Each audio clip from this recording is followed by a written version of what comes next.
Yeah, you can actually click on that link that I sent too. But I'm on, can you send it in the chat? Because I'm on my computer. Yeah, for surezies. And we're live right now, by the way. Let me send you the link. I don't, and I can tell if we have people in chat or anything like that, and we don't, which was surprises no one. So. No, don't say that. Okay, there's the link. Okay. I bet lots of people will watch after Yeah, you're right. I mean, you sent because it. You sent it to like 15 people. I That's more know. than half my current subscribe account. Whoa, You just doubled my. Oh, are you getting there's feedback? people. I bet lots of people will watch after. How? I mute the stream. Okay. Whoa.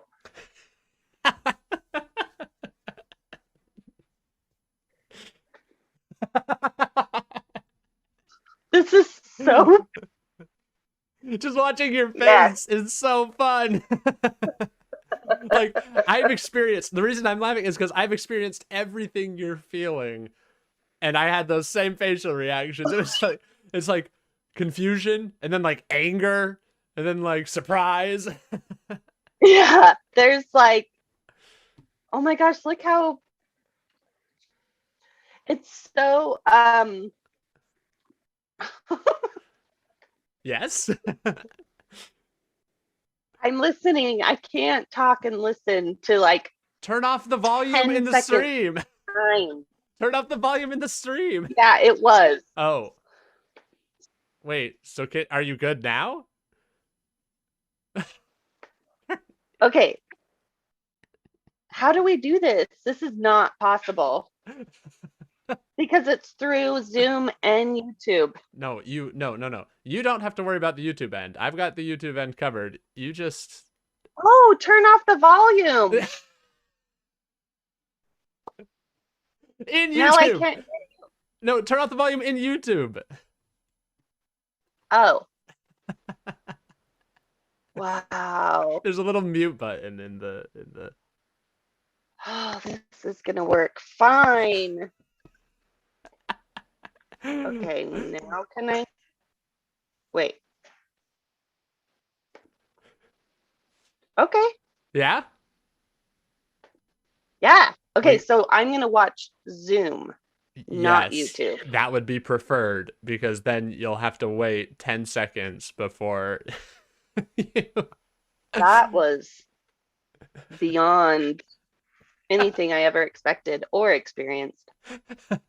I hated every minute of it. I did. I did. I'm like, this isn't going to work. The fun thing is I saw on my little, I have like a um an analytics thing on the YouTube end, and I saw that you started watching. It said one viewer. You were my first viewer And we today. have one person. um do you want me to introduce you, or do you want to just go in and just do it?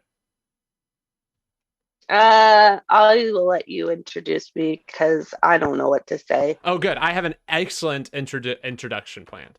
um Perfect. yeah, so I think um I think the best way that I can introduce you is it tells a little bit about, like, it gives you my perspective on why, like, how I came to, Thanks. I don't know what the word is, how I came to like gain respect for you. And I think that's probably the Oh, best introduction I could do. So when I first, sorry. so no, I'm listening. all are welcome. When I first met you, because I was working at uni a little bit before you, right? Can you hear me? Yeah. I don't remember how many months. I was working at uni a little bit before you, and then you came on like a month or so after I started working there. And I Well, remember, right? Is that right? Or 2 months? I don't know. It doesn't matter. Okay. Were you there before me? I started working there in 2017. I have no idea when I first started working there. So that's, that's unfortunate. That's okay. um, but anyway, I remember. I think I was there first because I remember meeting you, and I remember thinking like, "Oh, Whitney's like goofy and like kind of like spacey, like goofy spacey, you know?" Yeah. Yeah. And I was like, "Oh, that's kind of fun." Um, and then two things happened, and I realized you were a goddamn genius. So the first of which was during the white elephant when you brought in the baby head with the plant in it. Yeah. And see, I thought you found that at a thrift store. Oh no. Yeah, I was like, "Oh, that's kind of funny." And then I found out you made that. And that is genius. Thank you.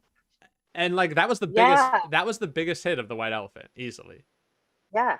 And it continues to be um a thing. Like I love the reactions that people have when they see it Mhm. because some are terrified, some back away, and some, and these are my people, some people are drawn to that and they're like, I want one. And I'm Yeah. like, you're my people. See, You're weird. I initially was just confused. Like I didn't understand it. And then like cuz but then when I understand you had made it, I was like, "Oh, that is brilliant. That is genius." So Thank you. that was number Yeah. 1. And the second was Cool. when I learned about your foot actually was the second time. And the first time I learned about that was in a group setting with a bunch of teenagers. And Oh yeah. yeah. And I remember you being hesitant to say it. And I remember then you being like, "I don't know, I'll just say it." And you said it. Like you said the thing about your foot and then I was like I respected that so much because you were willing to be vulnerable around a pack of hyenas. Like, Dude. because And you put it that way, but I mean, what are they gonna do? Like, they're they're teenagers. I know exactly. They're gonna tear you limb from limb, like with their words. that's a pun. Oh shoot! I didn't even think about that. No, that's great. That was good. They're gonna tear Well you done. toe from toe. Yeah, they're gonna hang me up by my toes, but little do they know, Ah, they really. jokes on them. Yeah, So, that's funny. so those are the two main things. That was when that like those moments I was like, oh, I feel a great connection with Whitney because of that. Yeah, thank you. And Yeah, so and just so if anybody does watch this, you are now hosting a new podcast called Still Here Podcast, right? And it's yeah, all one word, I believe, too. There's no space. yeah. Yeah, still here is one word, so it's hashtag still here, Oh, it a is. survivor pod. Is it hashtag Still Here? Yeah, sometimes. Just depends. I don't know. Okay. I think I'm not quite sure, but the logo is really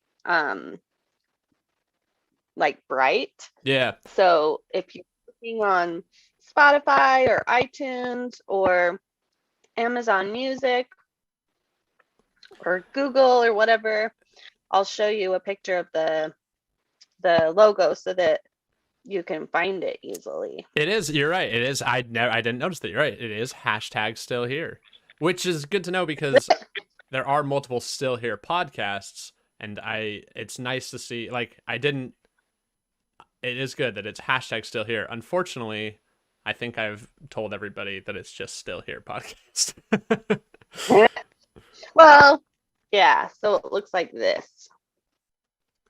Yeah, I love that, by the way. I think it's so cool. It's very like zen looking into me. Um, Yeah. This is a Celtic symbol for survivor. So my Really? husband, genius, he found it, and I was like, that works. Wow, that's Because, amazing. yeah. Oh, he's gonna come join us, Please do. actually. Oh, but he doesn't want to eat in front of, like, I'm like, I have no, oh, here. Hey, what's up, man? Hi, how's it going, Mike? Good. Sorry, I just don't want to eat on camera, but I'll come hang out. Yeah, that's fair. I respect that. I'm just drinking tea because I'm not willing to eat on camera either, so. I have no decency, so I'll just do it. Yeah, we need people without decency in life. You need those people. Yeah, I know. So, Just take uh, me as I am. Here I am. indecent. Indecent. So I wanted to talk a little about your podcast. I'm interested to see why did you go with like a Celtic symbol for Survivor? Well, we were gonna go with the Phoenix. Yeah. However, that's super overused and cliche. And I Yeah. was like, no, I don't want to do that. So we were just looking and we just Googled survivor symbols. And actually, Lady Gaga has the same symbol tattooed on her shoulder. Wow, really? Yeah, yeah. Hmm. Um, you're in good company. Yeah. Oh, wait. Lady Gaga's a good company? Yeah, sure. I mean, like no, Yeah. like I mean, does she have her own company? Yeah, she's a celebrity and she wears like these really cool shoes. Yeah, she is a company And in of sometimes, herself. yeah, sometimes meat. She wears like meat. Who doesn't though? I mean, sounds like a good time on a Saturday night. Yeah. If you Just get like a $30 steak and like drape it.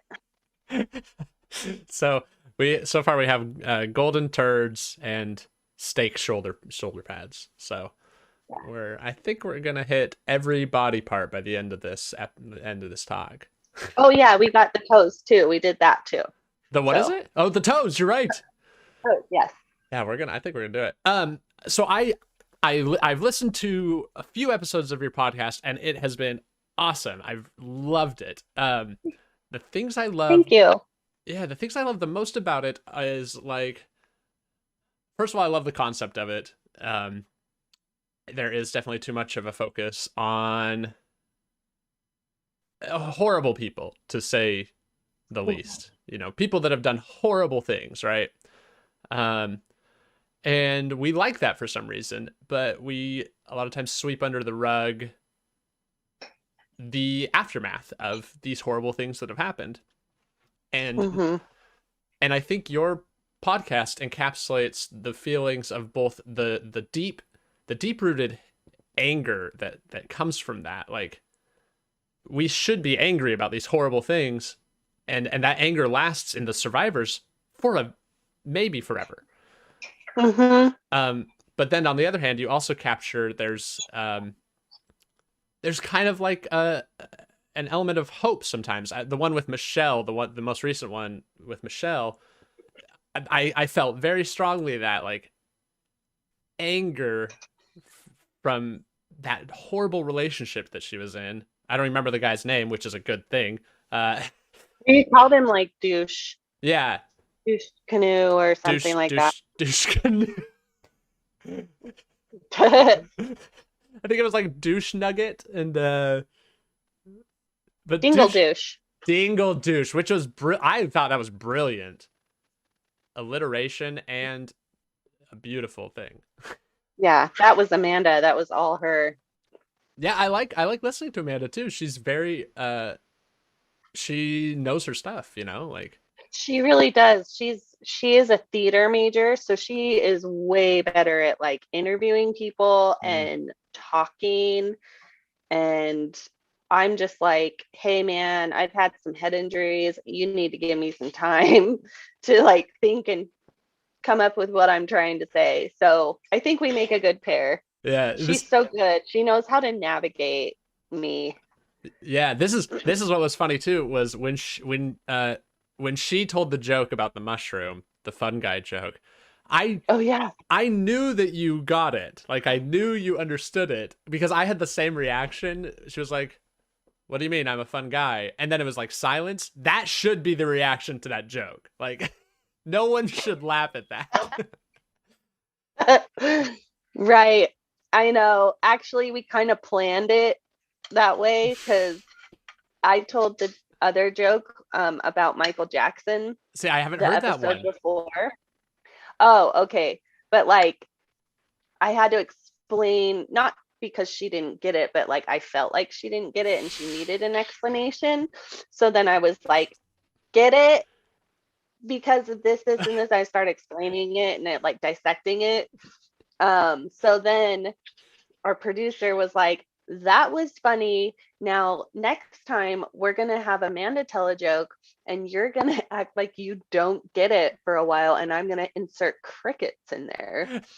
And then, but then, like at the very end of the episode, I'm like, hey, I really actually did get that right away. Yeah, I loved it. Like, it was great. It was so funny. I heard that at the end, and I was like, "Yeah, I knew that you got it. There's no way you didn't." So that was funny. I liked that. I think there's a. I think there's.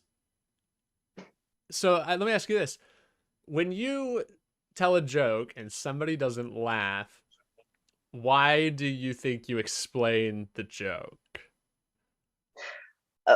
why? Sorry, I'm Like- doing something right now. I'm subscribing to your channel. Okay, I'll go back to the Zoom now. Not now. Yeah, okay. Sorry. Okay, what was your question? Why do I feel like I have to explain? So let me think about this. So think about this way. So when you told the Michael Jackson joke, which I haven't heard, and actually I want to hear, what is the Michael Jackson joke? How does Michael Jackson introduce himself? I don't know. Hi. No, that's not the joke. Hi. My name is Michael Jackson and I identify as he. Oh my gosh. Like Oh my he, him, gosh. but it's actually he, like he. Why are you explaining the joke to me? I don't know. I just because I don't. You're not. I don't know.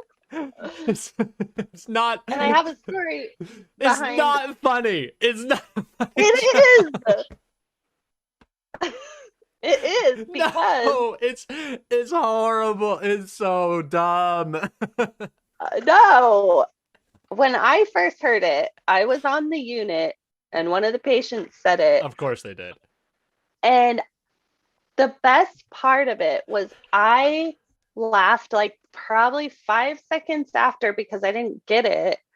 And then I was like, oh. And then my gosh. I started laughing so hard and it gave me so much like serotonin in my brain that I'm just like, that is like an endearing joke to me now.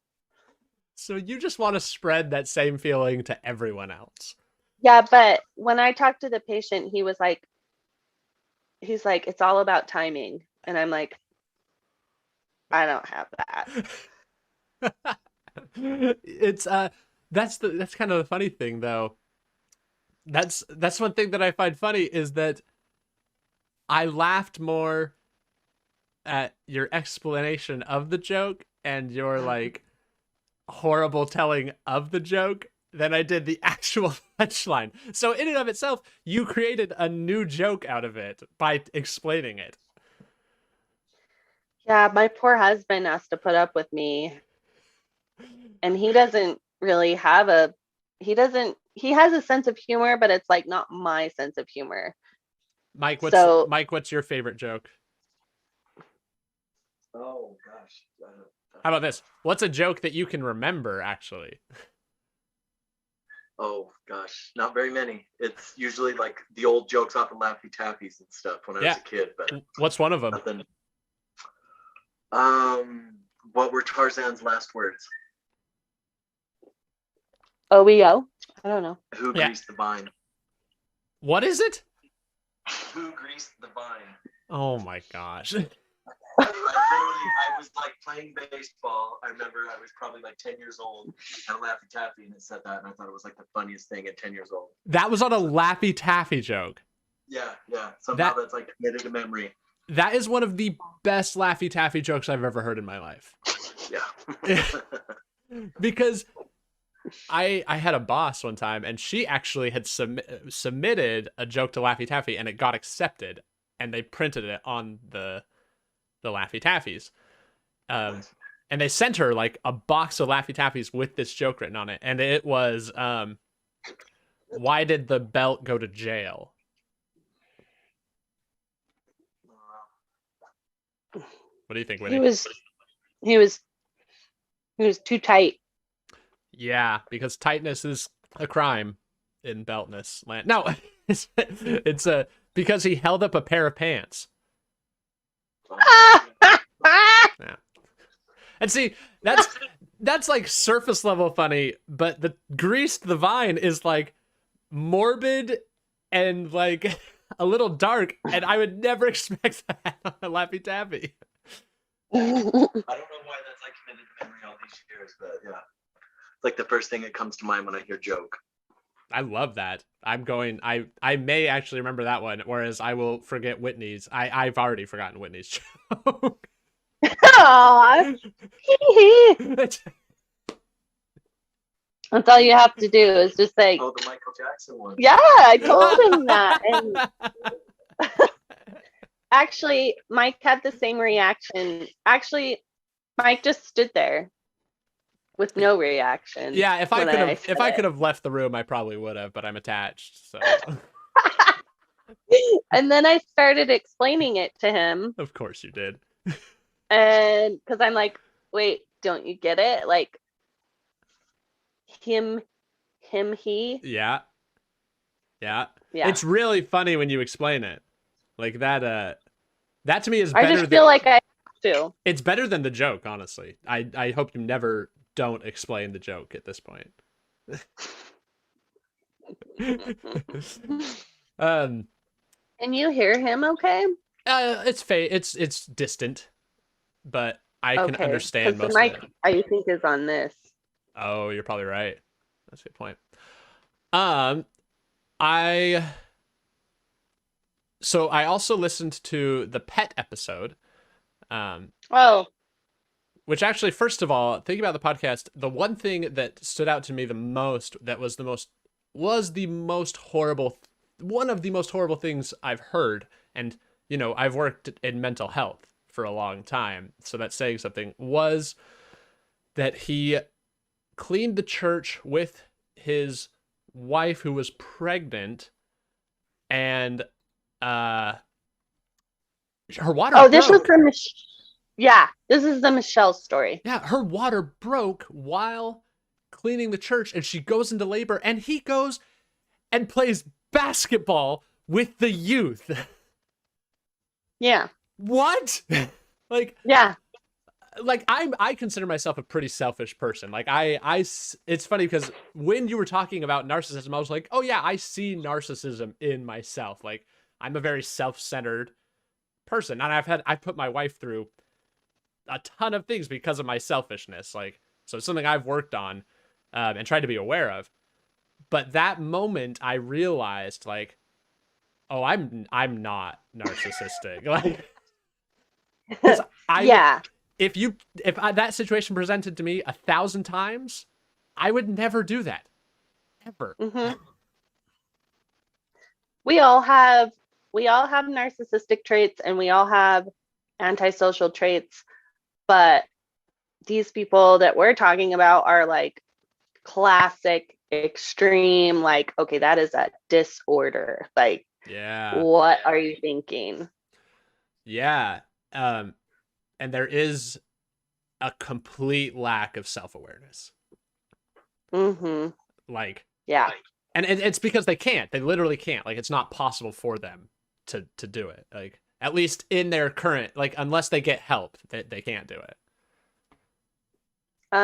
Yeah, but then they have to, like, want help, but that's the problem is it's everybody else's fault. Yeah, it's a paradox. Like, Oh, thanks for going into labor. I had to miss my basketball. and then Like they stopped. plan. They stopped for snacks and library books. I'm just I can't understand it. Like, it's it's incredible to me. Like, so that was Yeah. fascinating to listen to. Yeah. And the thing is like, you know, like with how you were saying, like I've been super self-centered and whatever. It's like the problem, like the good thing with what you're saying is like you're working on it and you're like, oh, I didn't realize, and that's the difference. Yeah.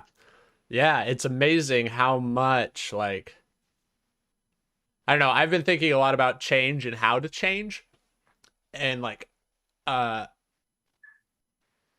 because I've been working a lot on myself, especially since moving to Portland. All my social support has basically been taken away. So I've had to like be okay with living with myself. And so like Mm-hmm. uh the two things that I've kind of thought so far is like the first step in change is like self-awareness. So you have to be aware of like who you are. And then the second thing is self-acceptance, actually, which like Mm. seems a little counterintuitive. You have to like accept yourself before you can start changing. But I've found for me personally, like, guilt is one of the number one things that prevents me from changing. Like if I feel Hmm. yeah, if I feel guilty about something, I feel like hopeless as well. And Mm-hmm. um I become inactive. I just don't do it. I stop working on it. Yeah. Yeah, that's weird. Like I think not weird like in terms of like you're weird for feeling that way, but I think I can relate to that Mm. on a lot of levels too. And I don't know, it just kind of when you're living with someone and you're married to them and your actions affect them and then like times it by kids Yeah. too, Yeah. it's just like wow, it makes you kind of like look at yourself a lot more. And that's kind of like one of the reasons I wanted to start this podcast was like sorry, after my mom passed away, I realized what a legacy she left behind Oh, with interesting. her, yeah, with her business. So I was like, I want to leave something that's good, like when I leave this earth, I guess, that Yeah. can be repurposed, not repurposed, but like you can listen to it, you know? Yeah, Like my mom's it's deli is still in the stores that she made, and which one is that? I can't remember. I know you've told me it's about this, but I don't remember. it's Pepper Lane jalapeno preserves. Oh shoot. Yeah. Have I bought this before and I didn't even know? Possibly. And I know she went to like years and years ago, her and my dad went to a food show in Portland. I totally know this. I totally know this. This is hers? I've Um, but I've seen this at like Pepperland farmers Radis- markets and stuff. yeah, yeah, exactly. Yeah, she This is a big made that. deal.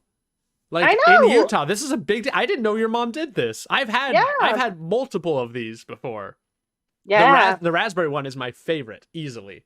It's so good. yeah, yeah, yeah. So, I mean, like just going back to what you were talking about, it's like I find it, you say guilt like stops you from doing stuff, which I can relate to, but then kind of like also using that anger in a positive way, like in a productive way. So Yeah. I'm going to get angry about something and I'm going to try to change or not change, but I'm going to just advocate for that and survive rather than let the world take me down with it. Yeah, this is very interesting. I've been thinking a lot about anger recently. I read a book that it's called The Field Guide to Climate Anxiety, and it's by Sarah somebody. I don't remember her last name, but it's like Sarah Ray Jaquette or something like that. It was so good though. It mainly focuses around climate change and like feelings of anxiety around it. But it's basically how like a manual for how to navigate like interacting with people on any social issue, and like also like how to internally dialogue about like social issues. Um, Mm-hmm. and it was amazing. And she talks about anger in there. Um, and she says like, I don't know, kind of the takeaway I took, and I don't remember if this is what she said exactly, but like anger is something that is being used right now to manipulate people. Like Mm-hmm. if you watch the news, a lot of like mainstream news, a lot of it focuses around trying to create feelings of anger, because Mm-hmm. the line is like, if it bleeds it leads, right?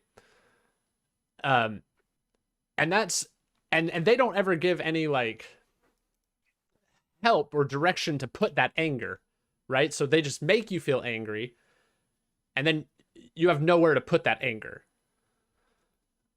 Yeah. So I Or mentioned, people aren't taught how to deal with it. yeah, Yeah. and that's where I think I'm coming from. Is I like growing up, um, I have such a weird relationship with anger. Like I remember like I remember my mom and dad getting angry, and that's like I remember those very specifically, like when they got angry. I remember it like really affected me.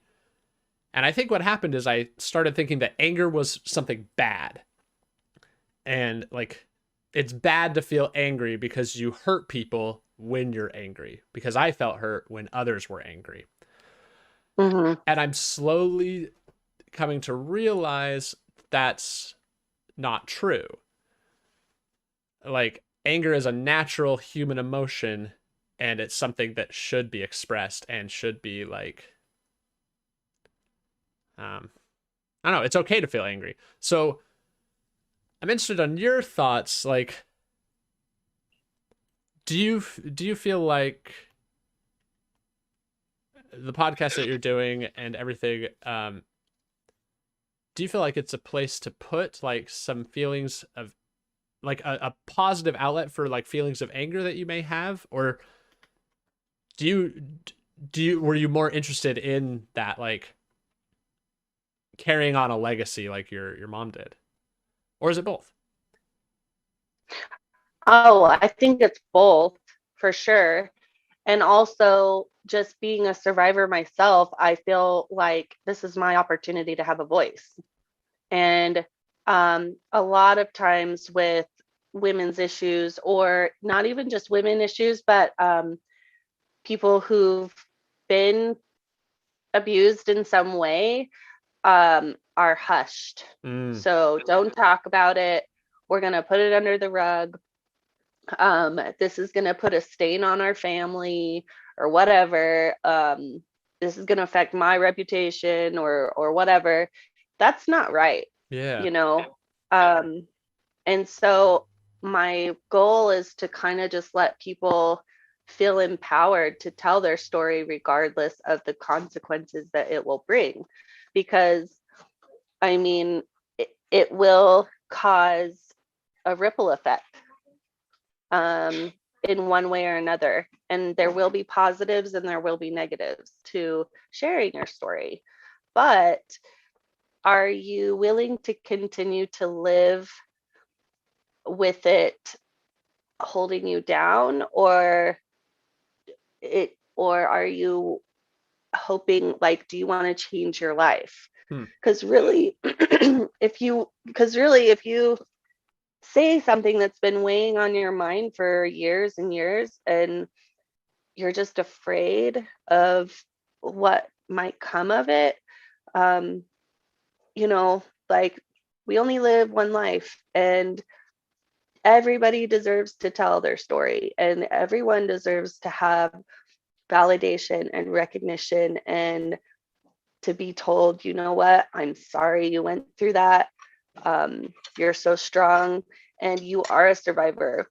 We had a gal that was stalked by the Golden State Killer Mm. that we have interviewed, and she's never told her story. Wow. I And think I she's like, started listening to that episode maybe, or we haven't done it yet. oh, okay. There is a story of the Golden State Killer. It was that's a different Okay, one. sorry. No, it's okay. We haven't released this other one, but she's like, I didn't even consider myself a survivor. And I was like, girl, like you have some serious PTSD and some real trauma from having somebody stalk you and call you in the middle of the night and telling you that they're going to kill you. Like, Wow. that's, Wow. yeah, you're a survivor. Like you Yeah. went through that and you came out the other side. So it's like some people also need the recognition that they are a survivor. Yeah, so why do you think that people have a hard time recognizing that they survived something traumatic? Because depending on what it is, I think it's a lot easier to recognize yourself as a survivor when it's like a traumatic, like car crash Yeah. or something that's not taboo, right? Mm-hmm. Like, um, like a suicide attempt or sexual assault, Hmm. right? Because there's a lot of stigma that comes from those two things. Hmm. Interesting. And there's this book called Not That Bad, and it's so good. It's talks about rape culture Hmm. and why women are silenced, or women and just victims in general. Yeah. And so I think that doesn't even cross their mind sometimes. That, and also a lot of people minimize what has been done to them. So language like, oh, well, at least you didn't die, Oh, yeah. or at least it wasn't multiple people, Yeah. it was just one person I've that, I've said that to people before as well. I was like, well, at least you're not dead. And like, you're yeah, right. It sugarcoats it. yeah, it really does. It minimizes the person's experience. Hmm. And so I think the language that goes around that is what we have to pay attention to. Yeah. I love that. Um, so I two things that I thought. Well, one thing. It's two thoughts in one thought. So you talked about how a lot of the silence comes because of a stigma, which I think. I know I've personally felt for sure. Like I've had suicidal ideation not many, but I've had suicidal ideation for sure multiple times, Yeah, and right. it's hard to talk about. And I liked one thing that you said in the podcast once. You were like, the more you tell your story, essentially, the less power it has over you, which Mm-hmm. I always thought was a bunch of bullshit, but I'm realizing is true. It's very true. Like, and one thing that I think is interesting about that is like, I do have two thoughts. I lied. I think it's interesting because a lot of times, like um, when we tell a story, they've done a lot of research into like when you tell a story, you're not remembering the original story. You're remembering the last time you told the story. So Okay. if you Uh-huh. never tell your story, you're always remembering that original event as you perceived it. Whereas if you tell it once, okay, now you're remembering the last time you told the story, so you're 1 degree removed from that. If you tell it again, Yeah. you're now in a 2nd degree removed from it. So more and more, you're removing yourself from it, but in a way that's empowering and not just stuffing it down deeper, you know? Right. So I think that's interesting. The question that I have is, you talked about the external stigma, but what do you think is happening internally for people that makes them feel like they don't want to share it? Is it just that fear of how people will react, or is it something more than that? Oh, it's all of that. Mhm. It's um when you are telling your story, you are at the mercy of the other person's response. Mm, Um, if they believe you, if they question you, if they blame you, um, and that alone will determine how you interpret what happened to you. And wow. so a lot of times, and I'm talking specifically about taboo Yeah, things that yeah. happen to people.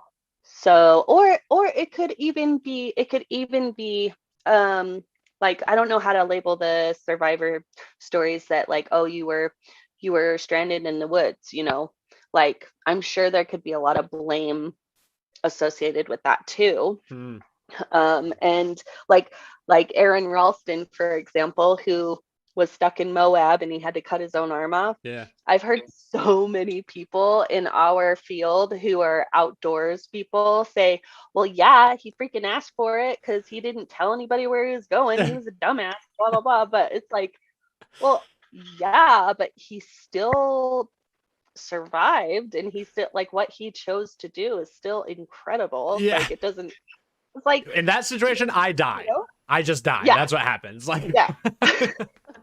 Well, that wouldn't happen to me because I wouldn't be so stupid. Oh, well, yeah. I you know, I you're am that human. stupid, and I would It's die. So yeah, yeah.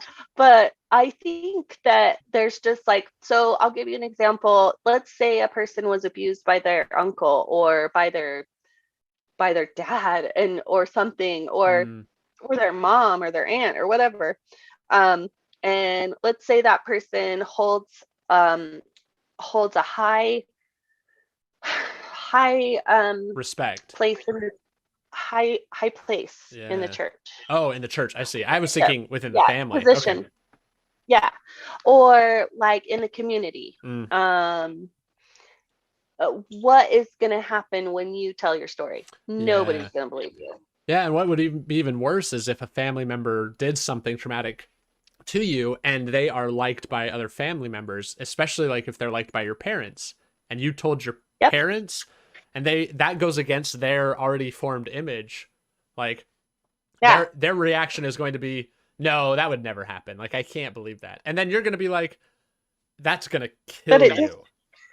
Yeah. Yeah. Yeah, But it did exactly. happen. Mm, Yeah. It's horrible. It's unlike anything that somebody could go through. yeah. Like, you're like, no, it really did happen, and this person is a monster, Yeah. and they're fooling everybody, all of you.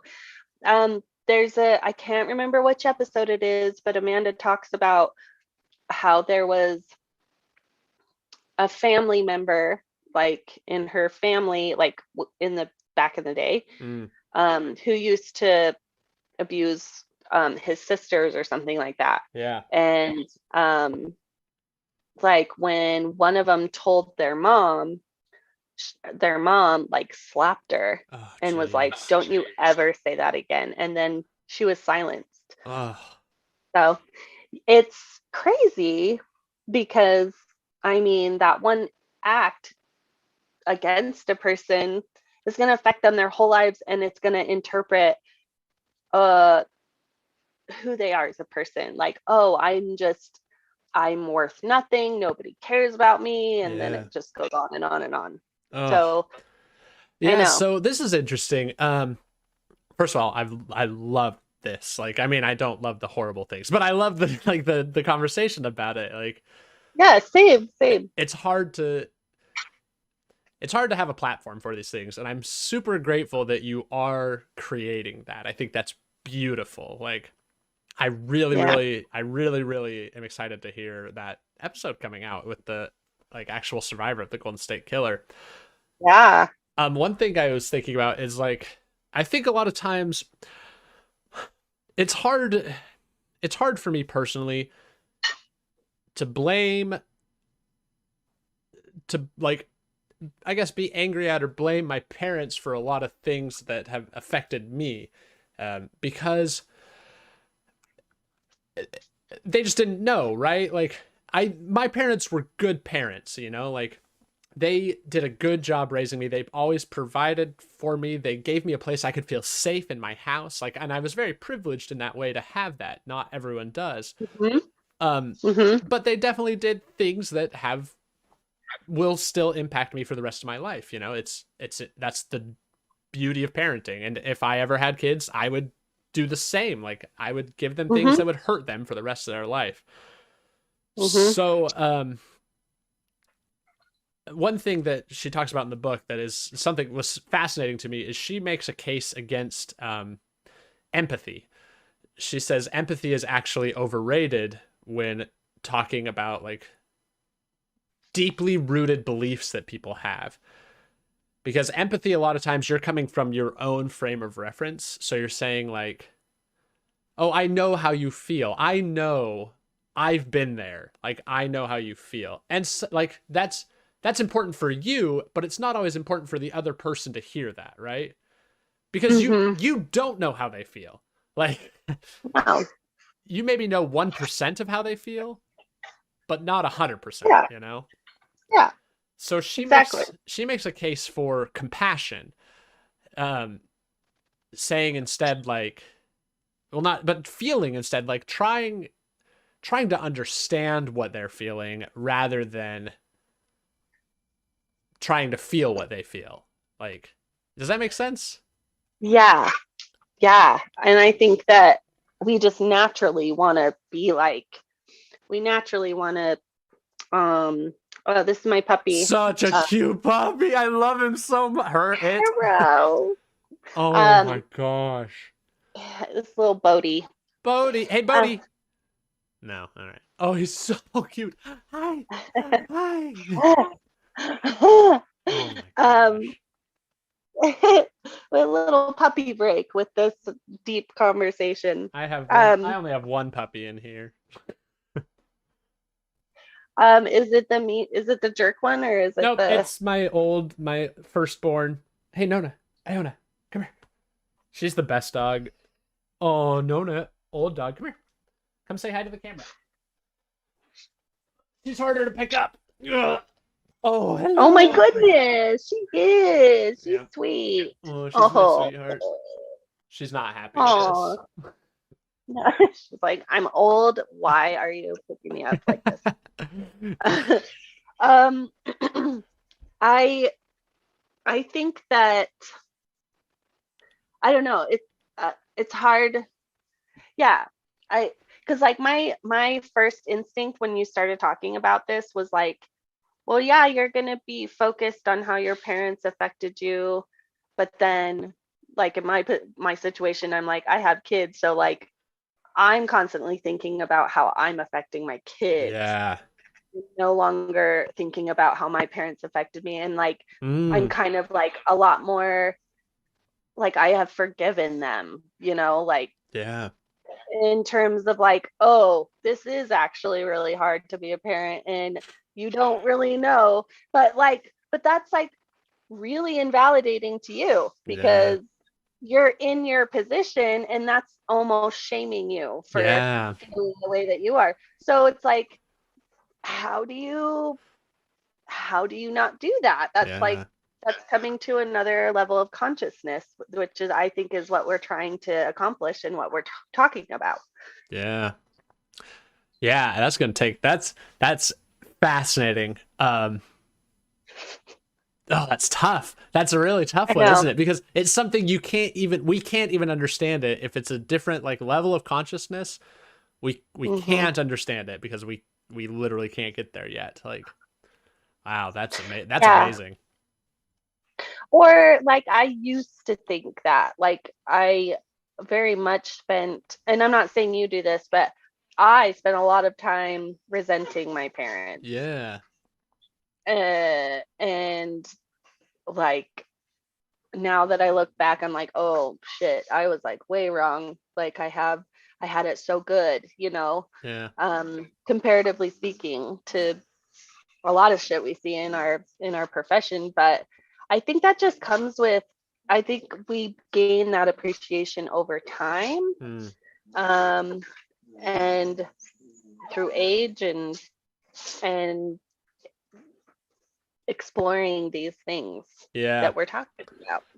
Yeah, and one thing that has been interesting is right now I work on a pretty acute psychosis schizophrenia unit, like people with like very acute short term like schizophrenia and psychosis. So it's pretty elevated and very hard to track like in conversation a lot of times.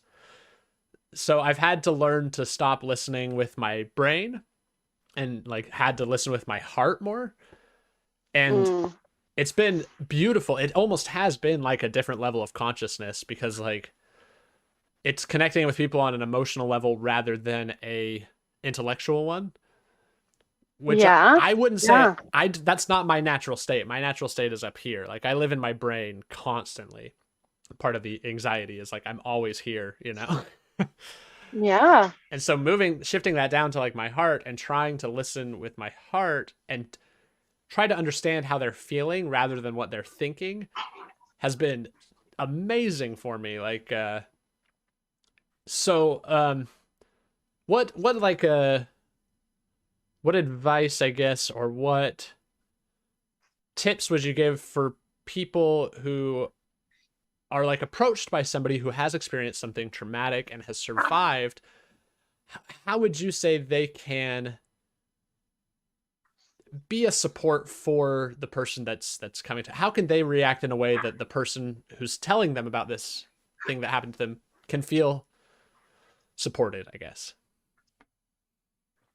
Gosh.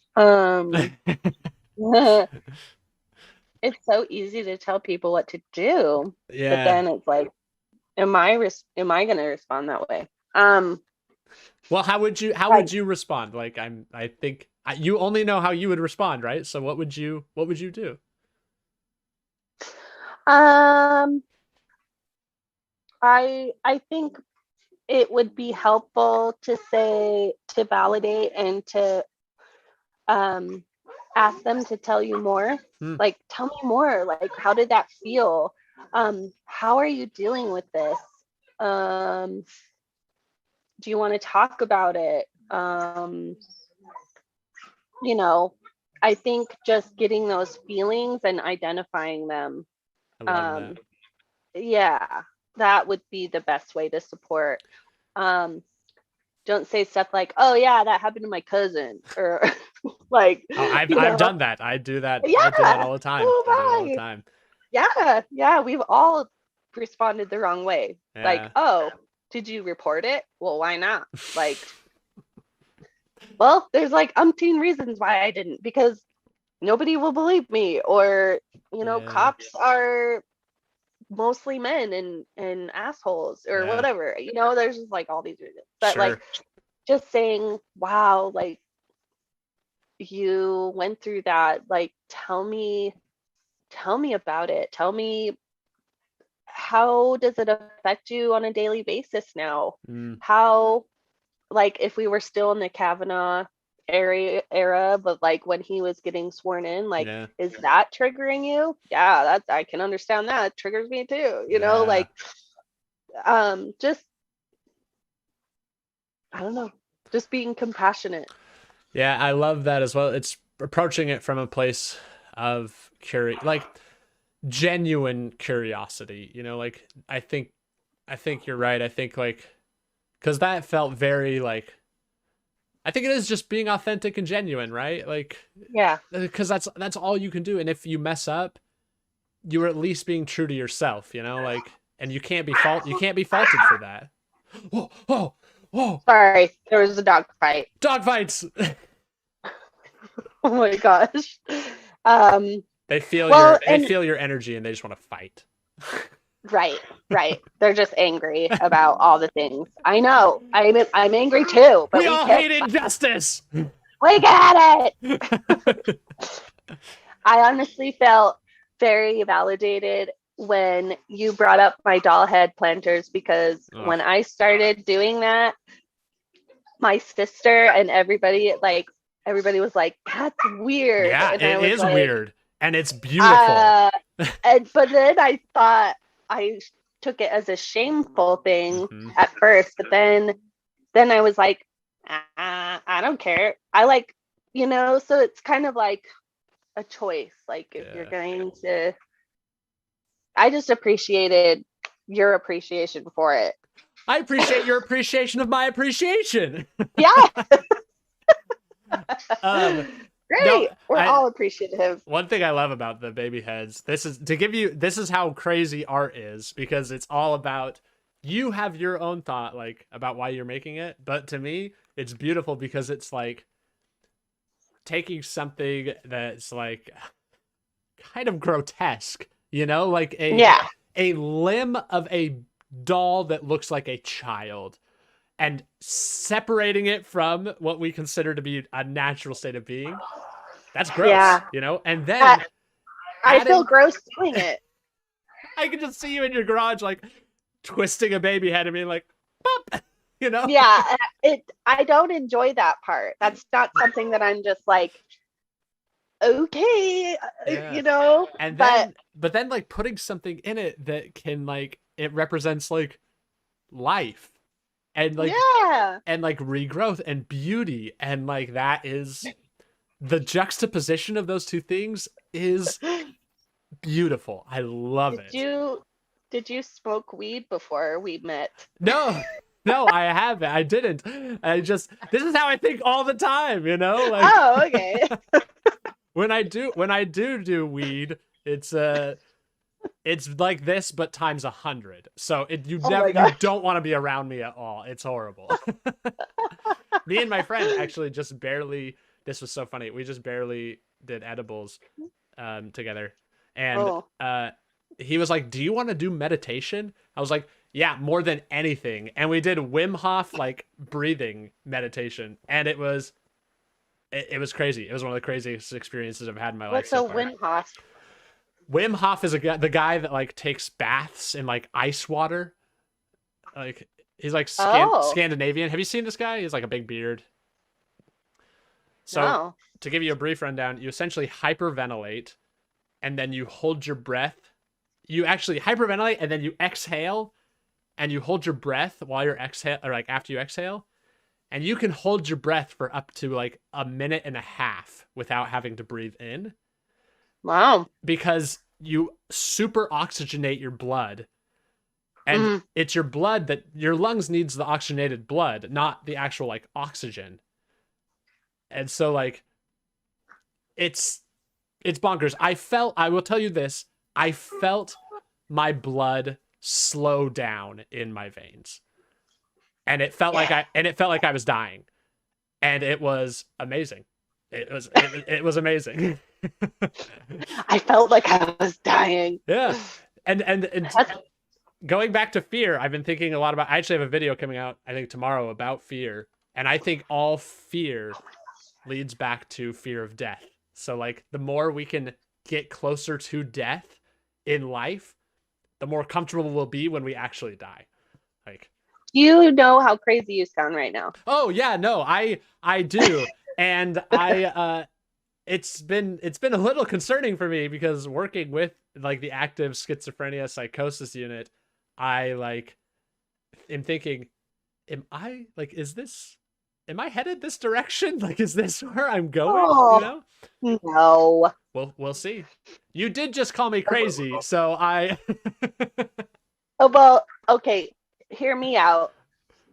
The closer that you get to death, the more time makes you less scared of death. Yeah, exactly. Because we shouldn't be afraid of death. We should not. I don't necessarily have to experience being close to death to not be afraid of death. Absolutely. I mean, I was with my mom when she passed away, and Yeah. it was like the most peaceful thing ever. Yeah. And it was just another reaffirmation for me that I know it's going to be fine. Like, Yeah. everything's going to be fine. Yeah, and You'll be fine. I love that because my experiences with death have been not great, you know? Like I Mm. had when like I remember my great grandpa died and I remember just not understanding it. Like I didn't understand it and I didn't feel like anybody gave me an explanation that I understood. Like Mm. Mm-hmm. I was still so confused by it. And I was young though. I was 8 and it was my great grandpa whom I'd had a relationship with, but I don't remember like I remember him. So he had to have left some impact on me, you know. Mm-hmm. Um and then like my dog died and that was a very traumatic event for me, which is weird to say because it wasn't even a person, but my dog like I found my dog's dead body while I was driving on the freeway. And are you okay if I get really grotesque?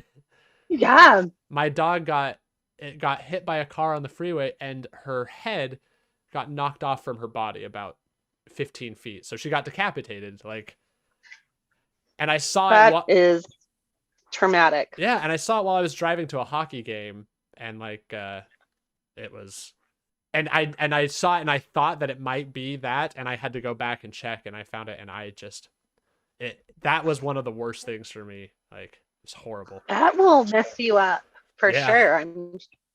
Oh, that's awful. And I know how much you love dogs. I do love dogs. I cried for You days. Like I cried for days, Oh, I'm sure. and I don't cry often, which is but I'm crying more and more because I'm getting in touch with that like heart center, which is nice. That's good. It That's is good. good. It is. It's releasing Yeah. the thing. It's authentic. It's real. Like I'm not denying my emotions anymore. Um so it's I think we all have a different perspective on death and I'm needing a little help understanding it, I think. So and this is something that's helped me. So, yeah. Well, good. I'm glad to hear that that's moving forward for you. Yeah, yeah, it'll get there. We'll see how I feel when I die. Hey, and can you let me know? Yeah, yeah, I'll let you Fill me know. in. I'll come in. I'll come in from the afterlife, and I'll whatever my consciousness, whatever form it takes after this, I'll make sure to connect with you and say, hey, this is how it went. Okay. Well, usually I connect to people from the afterlife in my dreams. So just be sure to come between like 10 and 7 Uh, a.m., 10 p.m. and 7. yeah, depending on which time zone you're in, I'll have to think about that because I don't know I don't know the conversion rate between afterlife time zone and. Oh, it's all the same. Oh, really? Yeah, yeah. So really, after we die, we're just gonna live the exact same thing over again then. Pretty much, except people like are going to ignore you more because they don't know you're there. What about the other dead people? Um, they might be there. This is Layla. Hi, Layla. I remember when you got Layla. Yeah, Layla's my like soulmate. So cute. Layla, hey, Yeah. puppy. No. Oh, She says, I call love her- Whitney too much. Hey, Layla. Call her, Layla. call her name. Layla. Uh-oh, Poncho heard. Here's Poncho. She kind of heard Poncho. Yeah, this is Poncho. Oh, that's your dog. This is the bad dog, Poncho. He's the baby. Yeah. Oh, who's Yeah, that? you haven't had nice things to say about him. Oh, this was something. Sorry, I do want to. I will end soon, but I was thinking the other day, like, I love all my dogs very much, but I don't love them all the same. Like, I love them equally. My love for them is equal, Yeah. but it's not the Yes. same. So, like, my love for Iona is one of like deep comfort and like security. And my love for Poncho is kind of like a hectic, chaotic craziness. Yeah, best of both worlds. Yeah, and neither one's better or worse. It just is different.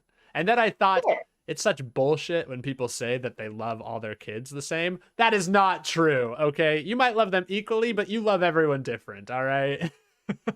Yep, exactly. Yeah, I think that's good. That's safe. I'm glad you agreed, and I hope your kids listen to this.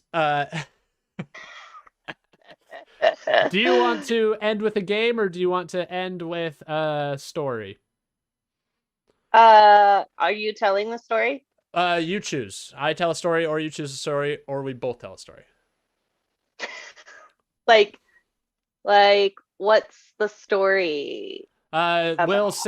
We'll say a random word. What will happen is you'll say a random word, and I'll have to tell a story with that random word, and then I'll say a random word, and you have to tell a story with that random word. I like it. Let's Okay. do. That's like a game and the story. Yeah, it's a story game. That's what D&D. By the way, this is my only D&D reference. That's what D&D is. By the way, is it is a story that has rules. So it's a game story. Okay. Yeah. Yeah, that's like yeah. Okay. So we'll play D&D right now. Okay. Say the first word that comes to mind.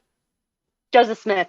Oh gosh, dang it. Okay. I mean, he's on your wall behind you next to a vampire. That's not Joseph Smith. It looks like Joseph. That's my dad. That's my dad, and that's a Vampire Weekend, the band, their album. Okay, Joseph Smith. The first story that came to mind. I was on my mission. Oh, it's a true story. Do you want a fake story? I thought it was going to be a fake story. I thought you had to make it up. Once upon a time, Joseph Smith he wanted to know which church was true, so he went into the forest, and he goes into the forest, and he is racked with this feeling of unknowing and deep pain of not knowing there's so many churches saying so many things, right?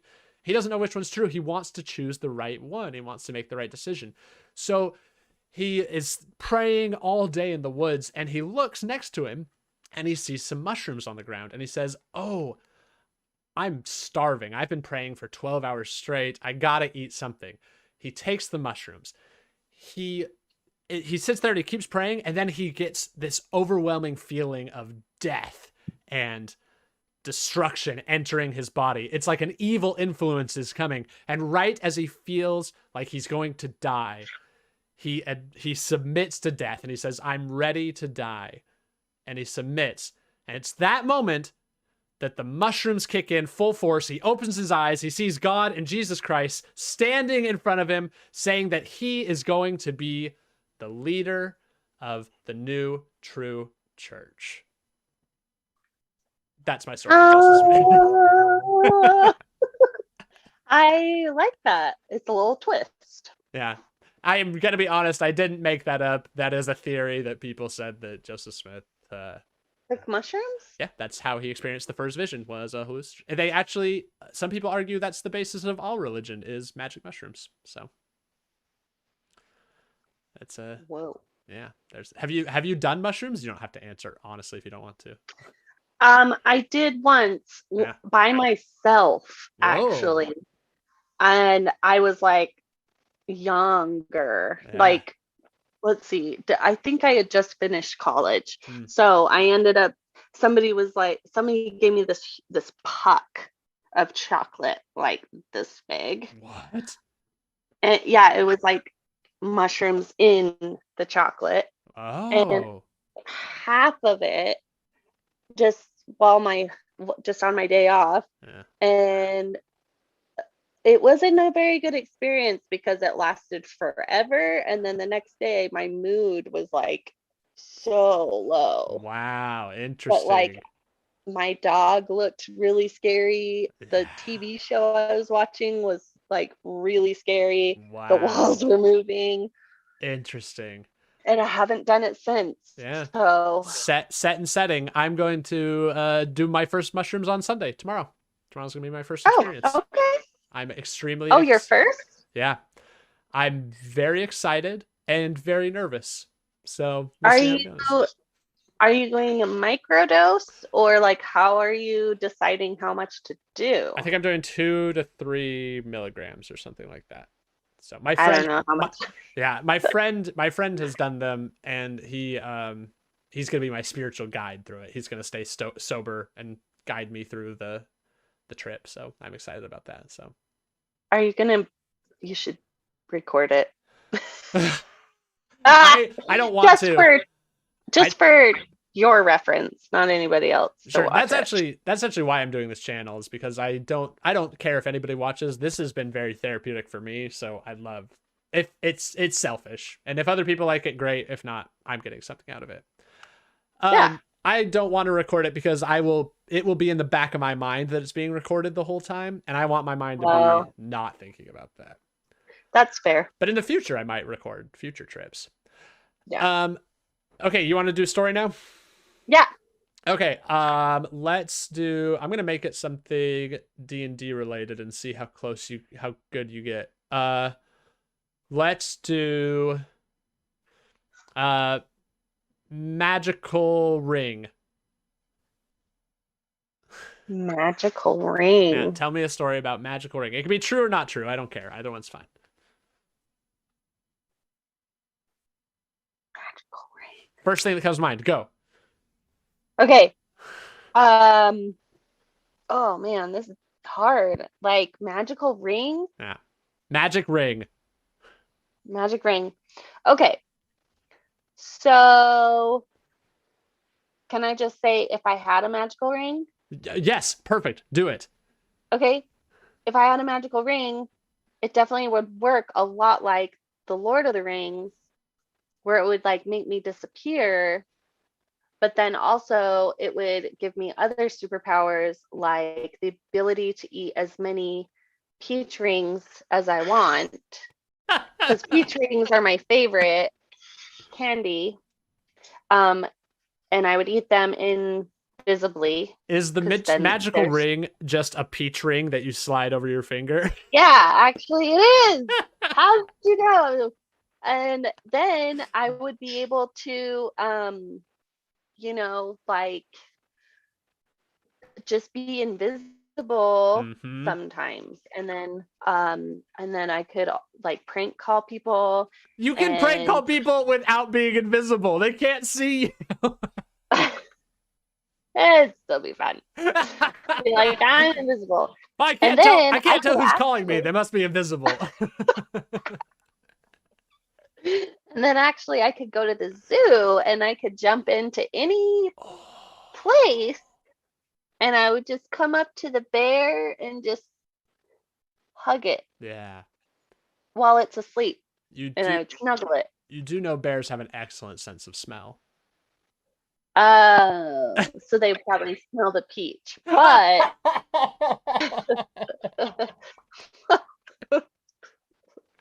oh my gosh.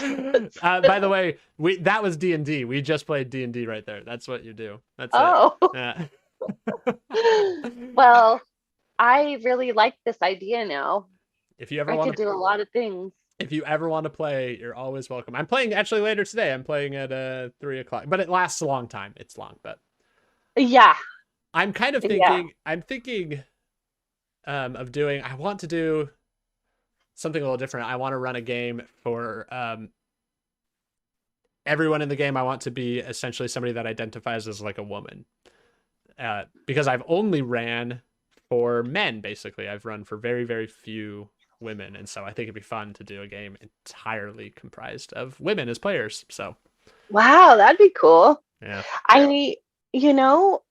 A lot of our patients, our teens, really are into D&D. a lot of people So are. I don't know how to get you out there, but I will plug you in my podcast, my next episode that we record. Speaking of, if anybody is listening to this, check out the hashtag Still Here podcast. It is a treat. Or if you have a survivor story, Yeah, you can email us at stillherepodcast1@gmail.com. Still Here podcast or Still Here pod Sorry, it was still here podcast1 at gmail.com. at gmail.com.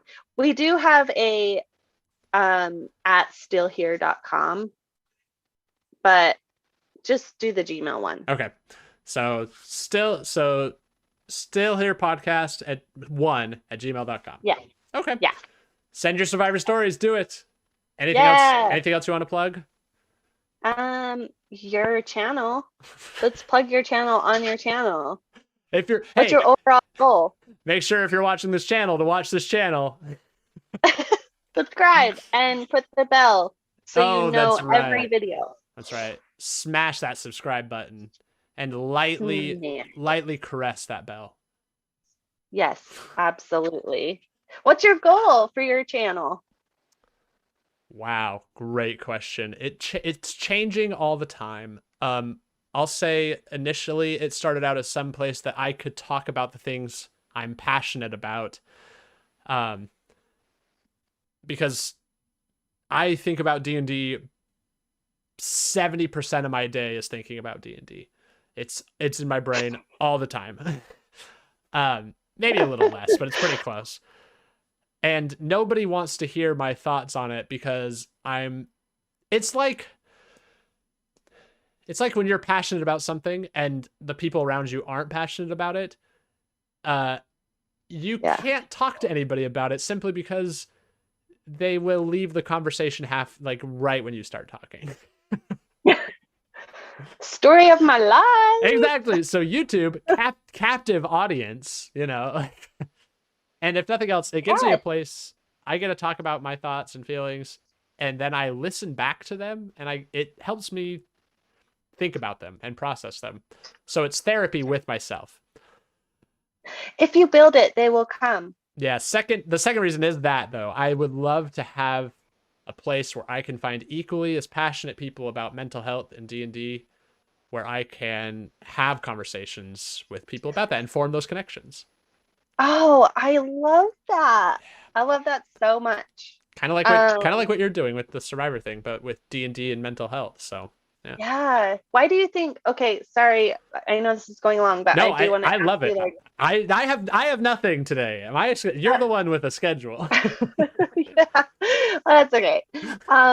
So how? Okay, so D&D and mental health. Like, what's the correlation? Wow, great question. I've been thinking about this, and I don't know yet. I'll say this.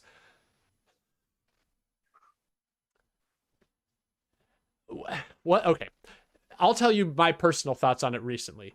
Recently, I've been a D&D, the structure of it is there's one person that's running the game called the Dungeon Master. Do you know this, by the way? No, okay. I know nothing. Okay, good, because I don't want to mansplain if I can avoid it. So no, please. Mansplain all you want. I love mansplaining. I love it so much. You're a man. I know. I'm so stereotypical. So I'm what's called the Dungeon Master, and I have 2 to 5 people that are my players, and they play. I make a world that's made up. Right now, I'm doing a fantasy one that's set in a deep dungeon that a mad wizard has created that players can go and explore in with goblins and elves and swords and magic. But my hopefully magnum opus that I'm working on, and I think it'll take me years to work on, is I want to make a campaign set in Utah, modern day Utah, but if modern day Utah had magic. So people would have magical peach rings in Utah that would make them disappear, and they could prank call anyone they wanted. So that's what I'm working on. And the Mormons are I will say this has been therapeutic for me, because like my mental health, as I've thought about the structure of religion and God in a world that I'm creating, like what does that look like? And I realize it's just a direct reflection of like my thoughts and beliefs, like the Mormon church. I keep thinking like, I don't want to make them the bad guys in my campaign, but everything I do, I'm like, I don't know how not to do it. Like, yeah. So it's been very therapeutic for me to try to process through how can I be unbiased about the Mormon church? Like, and yeah, it's impossible. I think that's I think that is a big thing to take on in terms of like trying not to be biased. I will say this also. D&D has been a very mindful experience for me. Do you do like mindfulness or meditation at all? Yeah. So the whole point of mindfulness, right, is to observe your thoughts and emotions without attaching yourself to them. So it's to observe them from a third person perspective, essentially. Right. And that's what D&D is it is like when I make a character, I attach something, a part of myself to them, whether I realize it or not. I attach a part of myself to them because I like do dumb voices. Like, so if the other in my last campaign, there was a goblin that was like they had found something they could put on their head that transformed them into looking like a human, and all the other goblins hated them because they liked them more when they were a goblin. And I thought, like, well, why would this goblin want to be a human?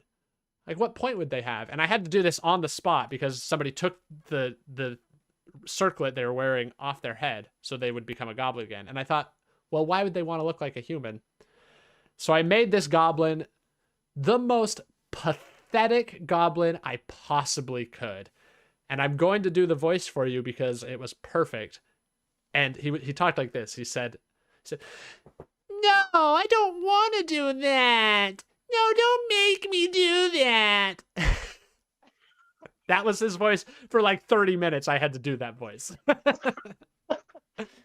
Wow. So, and that represents a part of you? Is it that what you're does. saying? It does, Okay. because I was able to be like, there have been times where I've viewed myself as that goblin, right? Like where I've viewed myself as being so pathetic that everybody hates me, and I hated myself so much that I wanted to be something different. If I was a superhero, if I was an animal, if I was rich, if I was poor, like I would be happy if I was something different. Mm-hmm. And so I tapped into that feeling and tried to project that into this poor goblin that now exists. And that is very mindful and therapeutic. Yeah, because then you're looking at it from a third perspective. Mm-hmm. Wow, my mind is like blown a little bit. And I think when I first started D&D, I again approached it from a very brain perspective. So I was like, yeah, I more thought like, oh, what would make sense? Like, what would make sense if this goblin, maybe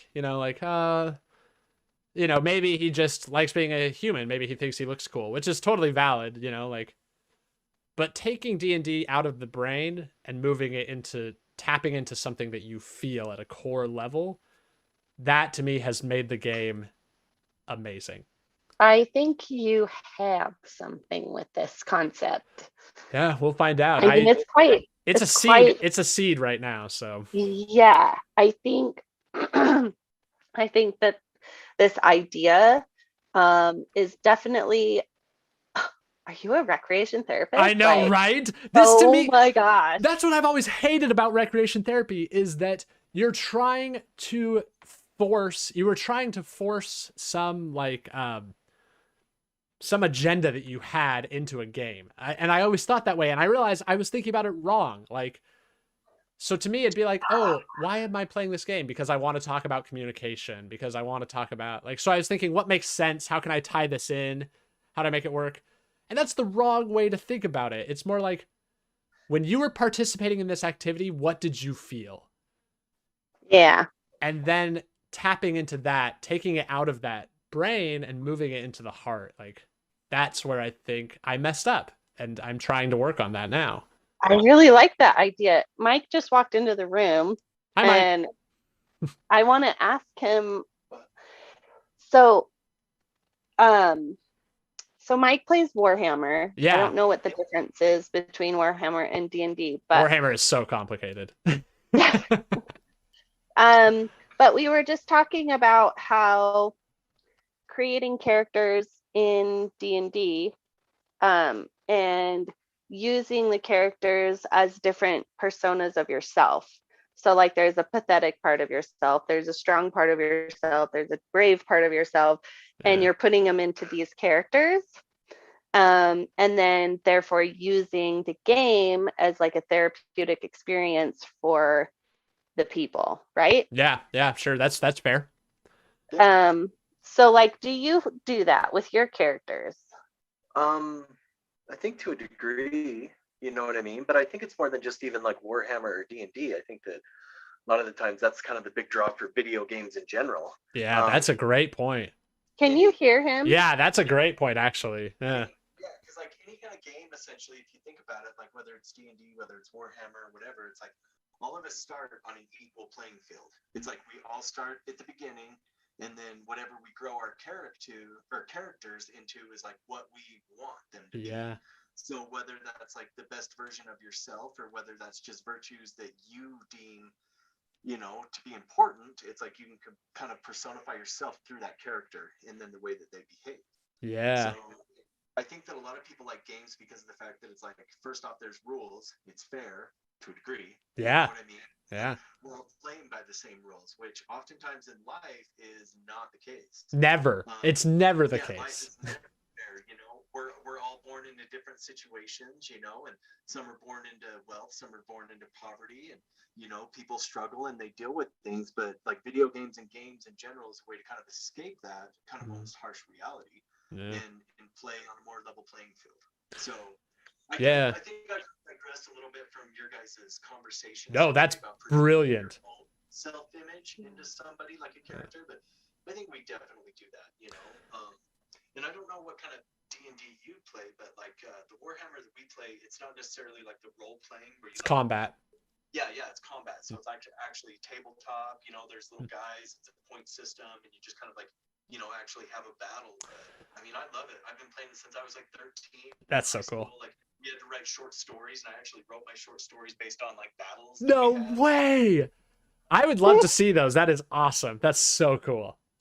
Yeah, I mean, I still play to this day. I'm 40 years old right now, and we've got like 4 different armies. My best friend Harley, he's got about 4 different armies, and we still get together every couple months and do a big game. You're 40? Yeah. Yeah, right? Isn't that weird to think about? By the way, when you turned your head, Mike sounded really perfect. That was amazing. Oh. Hey. Do you play what faction do you play?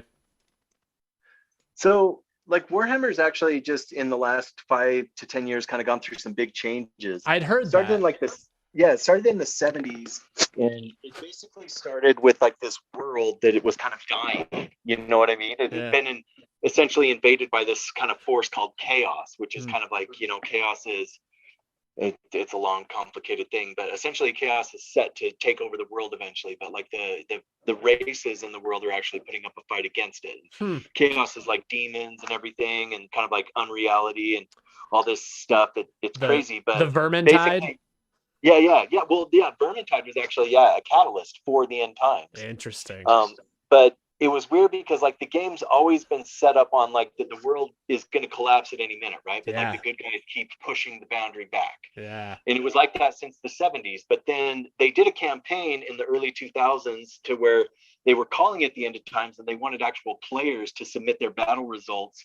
And it was like the chaos invading the world again and everything. But so many players did it that all the good guys actually won. So it kind of botched their story. So 5 to 7 years later, they came out with, quote, the end times. And basically the authors changed everything, and they basically ended the game. So it ended on the 8th edition. They had a storyline. They continued it through. Basically, the world gets destroyed. Vermintide is the catalyst that kind of brings it forward. And then after that, they transitioned the Warhammer Fantasy Battle into what's called like Age of Sigmar. Yeah. And Age of Sigmar is based on more of the 40K version of the game. But it's kind of crazy because like Warhammer had such a following since the 70s. There's people like of all ages that play it. Yeah. And literally like 3/4 of them were like, no, this is bullshit. Like you guys just botched this. We're not going to Age of Sigmar. So then most of the old school players didn't go to Age of Sigmar, myself included in my little group. But Age of Sigmar was like more streamlined to where it brought on more people to play. Wow. But now that's like D&D. Oh, really? D&D went through something similar. Yeah, with 3.5 edition. But the thing I like about the Warhammer thing is they made it storyline based. So at least like you could logic it out story wise. But D&D, it's just like a different edition of the game. They just do new rules. That's it. So okay. Yeah, but so it's crazy. But Age of Sigmar has been somewhat successful, but it all kind of started with Games Workshop, who owns the company. When they went public, now it's essentially kind of a money-making thing, right? Yeah, so sure. The game changed as soon as that happened, but they're actually talking about bringing back the Warhammer Fantasy, and kind of, so they would essentially have a couple different versions. There's like a Lord of the Ring tabletop version, Yeah. 40K, there'd be Age of Sigmar, and then they bring back Fantasy. But we're all kind of skeptical about how it's going to play out. You know Yeah. what I mean? So, Yeah, for sure. yep. The only things I know about Warhammer, like the game itself, is that I think there's like a Catholic Church sort of thing that like that's like a faction that like they're like they hunt like vampires and like undead and things. Is that Oh, yeah, yeah, correct? Well, so there's multiple empires. So like the humans are kind of broken into two empires. There's like Bretonia, Uh, which I play, and then there's the Empire, which my friend Harley plays. oh, And cool. Bretonia, if you think of Bretonia is like everything King Arthur, Oh, right? okay. So Like classic Lady of the medieval Lake, stuff. yep, classic Mm. medieval. So Lady of the Lake, King Arthur kind of style, Knights of Virtue, Valor, different things like that. And the Empire is more kind of like a, let's say maybe 16th, 17th century England. Kind of Wow. a little bit more modernized, black powder's been introduced, different things like that. But Is that like witch hunter sort of thing? yeah, Like vibe? exactly. Yeah. So there's kind of two religious factions in the Empire, and one of them is kind of like warrior priests, which they're guys, they shave their head, they carry big double-handed hammers, and they go to kind of purge evil, basically. Like the human followers of chaos. And then there's the witch hunters, which they're kind of the cloak and dagger kind of guys, but they literally like hunt werewolves and vampires and different things. They're playable characters in our game, like they're a hero choice, and but it's pretty crazy. I played Vermintide, the video game, and I loved it. Vermintide 1 and 2. Okay. And so that's my only experience within the universe itself was Vermintide. Okay. But I know there's a game called Chaos Bane that came out, I think, as well for a video Yeah, game. yeah. That one is actually, that was just on a free download through Xbox Gold. Oh, really? Oh, I yeah, should yeah. check that out. It's like, it actually might still be there. It was just one of the recent games that was out. So I downloaded it, but I haven't tried it. So. Yeah, I'll have to check it out too. Yeah, that's cool. I have some minis here actually. They're not Warhammer, but this is like my, oh, you can't see it very well with that light, but I have a Beholder mini. Yeah, the Beholder. And okay. I never paint them. I only have one painted mini, and it's this guy. And that's probably the thing. Well, okay, there's a lot of things that keep me from playing Warhammer. But one of the biggest is that I would never paint my minis. I hate working with small little things. And my minis would always look terrible, or I'd have to spend even more money to buy pre-painted minis. So we could be friends, because ever since I was 13, I've never really painted my guys either. Oh, really? All of my friends in my group, they paint theirs. So like my friend Harley, he's got like a full painted army. And then I present mine, and it's like got a base coat of black with maybe like 4 or 5 guys that are painted. And that's it. That's even better than I would do. You're far ahead than what I would do. Yeah. But it's crazy. The game itself has kind of changed with Warhammer too. And I mean, I don't want to digress too far, but like, so the marketing campaign with Warhammer got like really weird too. Like the models got like super expensive when they moved over to like Finecast, right? Huh. And then there's some old school ones that are still pewter and everything like that. But essentially, when you do like a unit, you need like 20, like a unit of 20, right? Yeah. Okay. But they create these blister packs where you could buy a unit, and you would like buy the unit, and they would come with like 15 guys plus a command group of 3, so then you got 18. Oh. So now all of a sudden you're like, well, wait a minute. Now I've got to buy another pack just to get like a full unit. You know what I mean? And it's like each one of them was going to be about like, $50, $60. Like the bar just kept raising, and like how expensive it got, which kind of turned a lot of people off of the game. But it's like pay to play, pay to win, essentially. Exactly. So I don't know, but there's like different forums out there, like Etsy's like a big one, where the rise of the 3D printers. Like I've actually even seen that Beholder model on Etsy that people are doing it like at home and everything, and the quality on it's like pretty stellar. So yeah, I love 3D. I didn't even think about that. 3D printing for Warhammer has just probably changed the game. Like, oh yeah. If you put cool. up Etsy and you put up Warhammer, I mean, it's just like all these models come up that are awesome. I started kind of using D&D models too to kind of supplement my army for like anything that I was missing, because like Warhammer basically shut down their production of all the fantasy models. So it's like now you got to look outside the games like D&D to kind of try to find miniatures that would apply.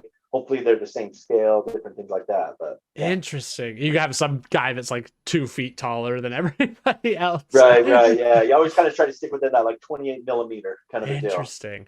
So. Yeah, I've always been fascinated by Warhammer, because is there like an online version of Warhammer? So yeah, which is actually, it's pretty popular. It's called like Total War. Total War. I'm gonna look this. Yeah. Oh wait, that's not like the Total War Rome and stuff, is it? No.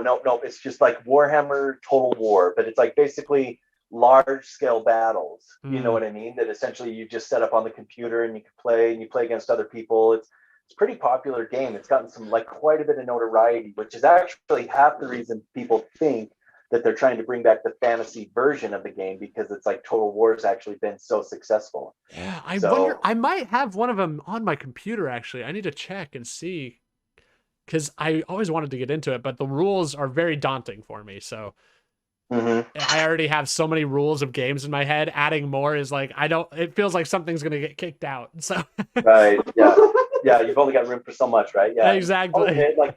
Yeah, the Warhammer rule book, I mean, it's massive, you know, and it's like there's so much stuff to remember. I probably take it for granted because I've been playing since I was 13, but for somebody to come in new and blind to that, it's like the best thing you could do is like find a group that already plays. And kind of basically help you, you know, like, hey, let's do just a couple basic games, you know, we'll help you along the way, we'll remind you about stuff. And so as the game progresses, they're kind of helping you along the way and kind of like reminding you about things that you need to do.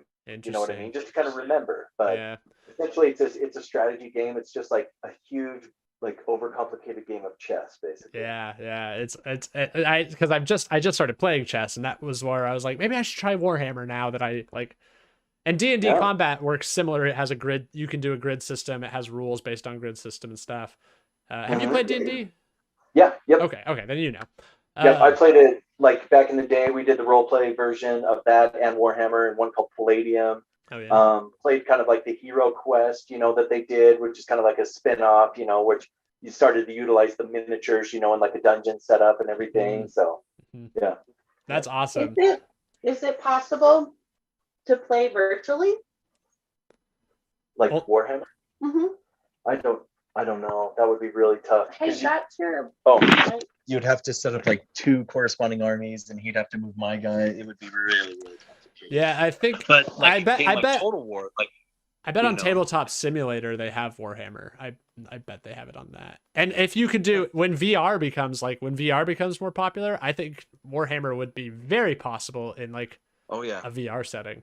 And it'd be cool because you could be in the battlefield, like you could zoom in on it. So I watched that show Ready Player One, and that was immediately what I thought of. I was like, oh my gosh, if like Warhammer was on this, I would be living in Warhammer. Yeah, that's what I think about. That's what I think about D&D. Like, right. If I could, because I remember my friend had a VR game that I played that it was just sword and shield. So you had a sword, you had a shield, and you had a sword, and you just walked through a dungeon that was pre-generated, and you fought skeletons, and you opened chests, and things shot arrows at you, and you blocked them. I was like, this is my dreams. Like, I've dreamt this so many times, and I'm living it right now. Like, I never want to leave this world. So one day we'll all live in an alternate reality, and life will be better.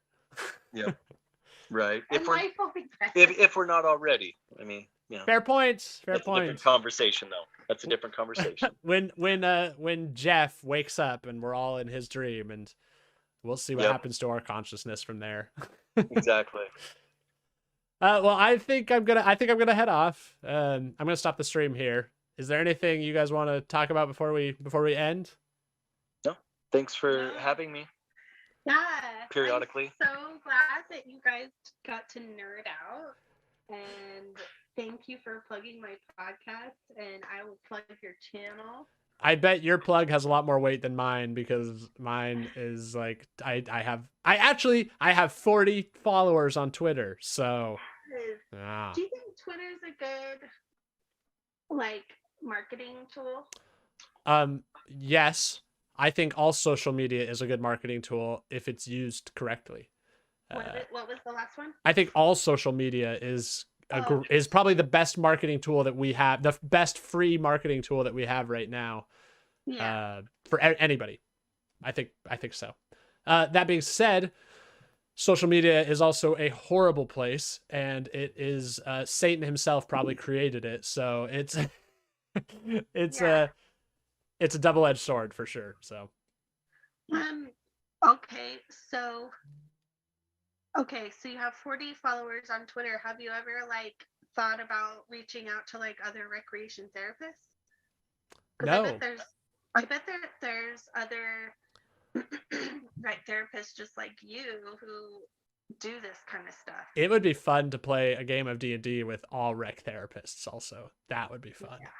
Maybe Yeah. if anybody watched this stream from our work, we can do D&D virtually, so we could play virtually with each other, which I think would be fun. So Yeah. I would get to play because of her license, right? It transfers to the spouses. It's Okay. a plus one. It's a plus Yeah. one. You can't invite two people, but you can invite one people. Okay, there we go. My person, because I know nothing about this. Yeah, if you ever want to play, let me know, and I will happily run a game. Nice. That'd be awesome. Yeah. All right, thanks for talking. Thanks. Yep. Bye. See you later. Good to see ya. Good to see you too. Bye.